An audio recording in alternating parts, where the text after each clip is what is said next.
এটা দারুণ খেতে। এই চিজ বলস গুলো $500। দারুণ খেতে। ও গড, আমি এক্সাইটেড।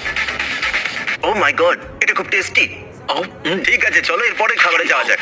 এই চকলেটটা হলো $1000। আর এই দেখুন, আপনারা দেখতে পাচ্ছেন এর উপরে সোনা লাগানো আছে। ও মাই গড, ওয়াও, বেশ ভালো। ও, যখন আপনি সোনা লাগানো জিনিস খান, আপনার বডি সেটাকে হজম করতে পারে না, আর তখন আপনি সোনার পটি করেন। চলুন এবার যাওয়া যাক পরের রেস্টুরেন্টে। আর এবার আমরা $2000 কেক খেতে চলেছি। প্রত্যেকটা প্লেটের দাম $2000। প্রতি প্লেট? এটা একটা হোয়াইট চকলেট, গ্রেপ জুস পেটি গ্যাটো, রাসবেরি কুলি আর ভ্যানিলা জেনোয়া, একটা মুসের ভেতরে রাসবেরি রিডাকশন সস আর গ্রেপ জুস জেলি। এতগুলো ওয়ার্ড বুঝতে পারিনি, তাই মনে হচ্ছে এটা খেতে দারুণ হবে। সবার প্রথমে আমি খাবো। ও come on. O my god, এটা তো দারুণ খেতে। কাম অন, এটা তো তুমি এটাকে অপমান করছো। কি করছো তুমি? ও, এটা দারুণ খেতে। $2000। এখনকার মধ্যে সবথেকে ভালো ডিশ এটা। এটা দামি অবশ্যই, কিন্তু